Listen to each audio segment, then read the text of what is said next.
We've seen the blocks being pushed once before, as the A Division teams have set the benchmark. Now, in the third event of the B Division, the unqualified teams will try to replicate the success of Team Atlantic and avoid the failures of the Yellow Lotus. The format will be the same as what we saw in the A Division. Every team will get 2 runs to set a good distance, and it's the better of the 2 for each team that will be selected. And after 2 B Division events, it is the Amber Animals with a gold and a silver on top in front of the Venomous Vipers, Rock Pools, Red Lotus, and the Celestials as we get into the first heat of 16, as every team gets 2 chances. As I said, Amber Animals and the Heliospheres. Amber Animals first with 45 points in the championship, Heliospheres last with 1 point. And it will be the Amber Animals unsurprisingly getting the edge over the Heliospheres. Let's see here. Heliospheres managed to reach the block first, but they were much more spread out, and you don't want that because you want to be bunched up and pushing the block together to minimize the energy lost that's not used into pushing the block as far as possible. And the Amber Animals will get into the 15 to 16 range, 15.7, judging on how we saw in the A Division. That's a pretty good distance, and if the runs are worse in the B Division, the Amber Animals are in a good position to do well. Now, in the second heat of 16, Venomous Vipers and the Pumpkin Patch. Venomous Vipers coming off their gold medal in the Quadrilla race. How can they challenge the Amber Animals second in the championship right now after 2 events? They will get the edge over the Pumpkin Patch, but how does it stack up to the Amber Animals? Remember, it's not about how you beat your opponent, it's about your score across the board. The Venomous Vipers will also get in the 15 to 16 range, but their run looked a bit more out of sorts than the amber colored team, and just a 15.4 centimeters by 0.3 of a centimeter. They do not beat the Amber Animals. Pumpkin Patch go into dead last. Now, in the third heat of 16, Rock Pools and Deserters. Rock Pools had a silver in balancing the first event. Deserters still looking for their first medal, but the Deserters will get the edge over the Rock Pools in this heat. But how does it stack up? It did not look like great pushes from either team, actually. Deserters will get into that range of 13 to 14. That's not good. No other teams have done as bad as that, and the Deserters only managed to beat the Rock Pools. These 2 slot into dead last, which is 5th and 6th. After 6 runs. Now in the fourth heat, to round out the first half of the first round, where everyone gets their first run before we swap lanes, Red Lotus and the Aquamarines, these 2 teams qualified for Season 1, so they did do block pushing last season. Will they be able to use some of that experience? It seemed like solid pushes from the both of them, more so for the Red Lotus. And the Red Lotus, will they clear 15 centimeters? It looks like they have. Just barely. They're on the cusp of it. Aquamarines do not clear 15, but they're on a 14.8, and that's pretty good for them. They go into 4th. Red Lotus go into 3rd. So after Heat 4, those 2 teams are in the top half. But after the first half of the first round, the Amber Animals, championship leaders, in first. Venomous Vipers, championship number 2, in second. Those 2 are continuing their rivalry, which we saw in the last event, in this event. Now in the 5th heat, Celestials and the Nickel Knights. Speaking of rivalries, these 2 teams have faced each other a lot in Season 1. Who will get the edge over here? It's easily the Celestials. The Nickel Knights, what happened to them? Did they even clear 10 centimeters? It doesn't look like it.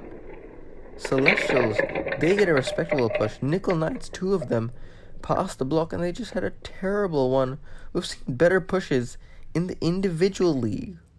They do not clear 10 centimeters. That's going to be a 9 point something. 9.3 for the Nickel Knights. That's easily lost by multiple centimeters. Celestials, 14.5, that's a decent run for them, but the Nickel Knights have to pick it up in the second round. Now in the 6th heat, Hazelnuts and the Bacon Brawlers. Hazelnuts have Filbert at the helm for this event instead of their usual Captain Hazel, and it looks like it's going to work out for them. A change in the team lineup for this particular event for the Hazelnuts, and could that have extra could that extra research have benefited them, as they do clear 15 centimeters. In fact, they're well into 15 centimeters, and they go into second place, beating the Venomous Vipers. They do not clear 15.7, so the Amber Animals are still in first, but with a 15.5, the Hazelnuts are in a good position. Now in the penultimate heat, before we get into the second round, Treat Fleet and Team Nectar. Oh, some wind there, making it harder to see Treat Fleet's run, but neither team looks like they did too well particularly. Some hesitation getting them going, and it looked like decent runs. Both of the teams get 2 marbles past the block, and you don't want that. You want all of the energy being directed to pushing the block forward. And both of them aren't even going to clear 13 centimeters. So Team Nectar, while they do beat the Treat Fleet, that's about all they can brag about, because they only are in 12th place, Treat Fleet in 13th. Those two teams are only ahead of the Nickel Knights, which is not saying much at all, as we get into the final heat of round 1, Mountain Climbers and the Icicles, and it's going to be a good push on the top lane by the Mountain Climbers. It looks like they're going to clear 15 centimeters. Now the question is, how does it stack up to the Amber Animals? How does it stack up to the Hazelnuts? Do they do good enough to get up there? Icicles, also a decent one, but it's only going to be mid-pack for them, about in the 14 range. Mountain Climbers, it looks like they've done it. They've cleared 16 centimeters, and that's good enough for first place for them.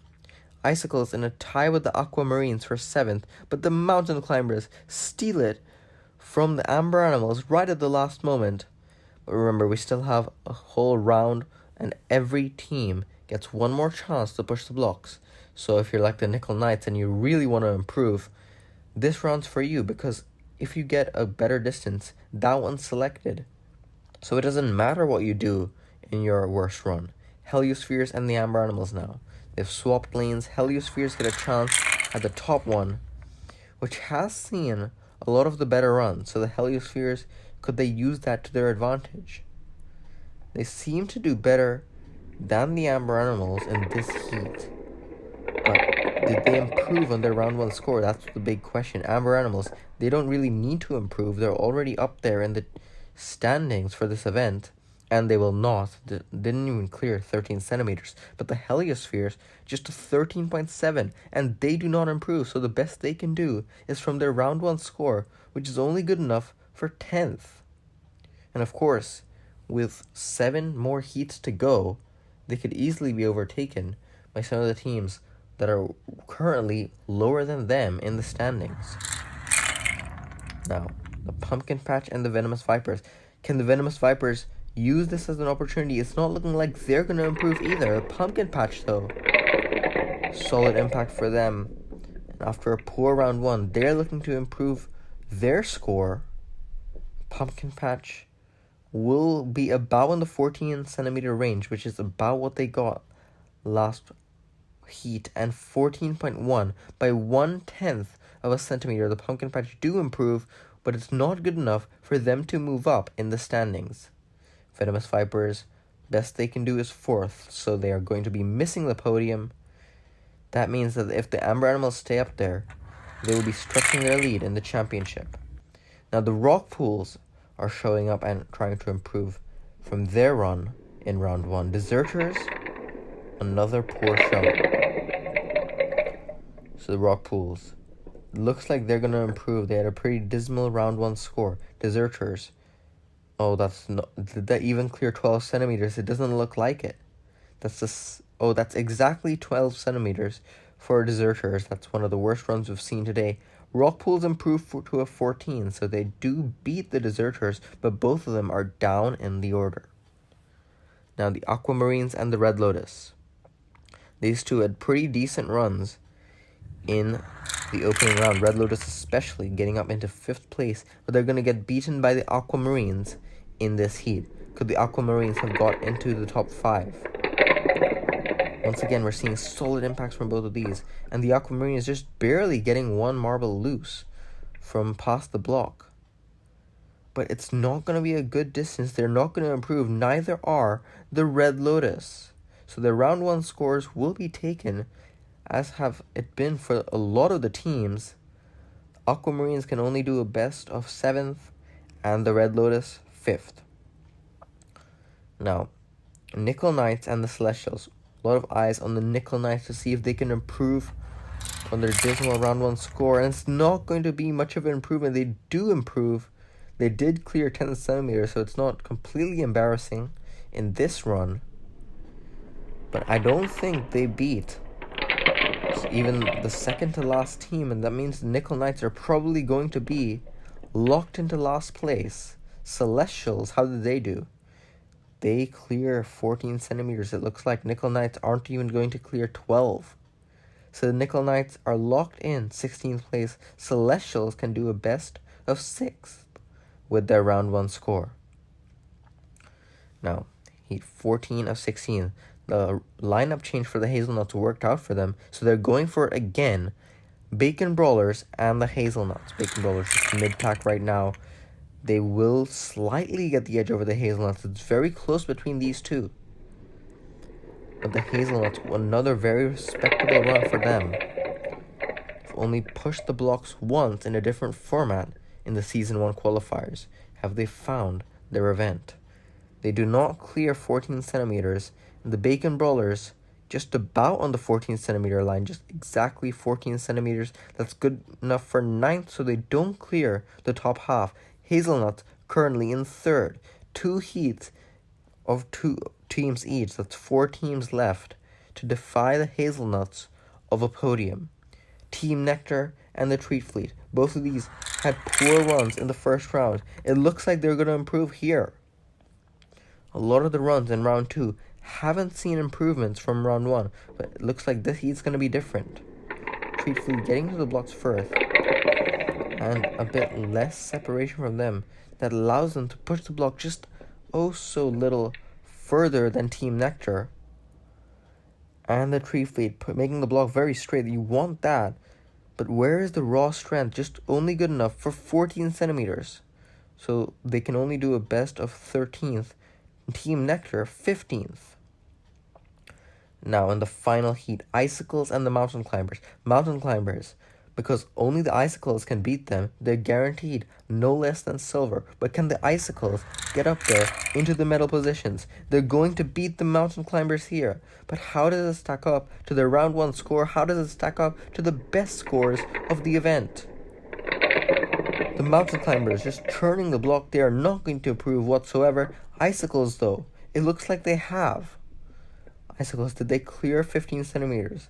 That's the mark you want to be at. No, 14.8, good enough for 6th place. Mountain Climbers don't improve, but they're good enough for 1st from round 1. Amber Animals gets a 3rd medal in a row, and the Hazelnuts get their first podium ever in the Team Quadrilla Marble League. Gonna take a look at the podium push-ins once again, starting with our bronze medalists, the maiden medalists in the Team Quadrilla Marble League. They were last place in the B division last season. They hit rock bottom in season 1, but now they got a taste of it in balancing, getting 4th, and here they are on the podium. Amber Animals, it's been nothing but greatness from them in the B division thus far. With their 3rd medal, they got a gold in event 1 and have gotten 2 straight silvers in event 2 and event 3. But this run on the top lane, the Mountain Climbers, the ones denying the Amber Animals this time from another gold, and the Mountain Climbers, that is their first gold ever in the Team Quadrilla Marble League. They will stand atop the podium. Proud as can be are the Mountain Climbers, as are the Amber Animals and the Hazelnuts. Amber Animals stretching their lead in the championship ahead of the Venomous Vipers and the others. Hazelnuts making the lineup changes that they needed to finally reach the podium, the last team to reach the podium, but they have done it and have moved up to 4th place. Amber Animals a whole 17 points ahead of the Venomous Vipers. Then it's the Mountain Climbers. So the top 3 are the ones with the golds: Hazelnuts, Rock Pools, and Red Lotus from 4th to 6th. The next event will be the Quadrilla Team Pursuit, which will be coming after the A Division event, and that rounds out the first half of the B Division.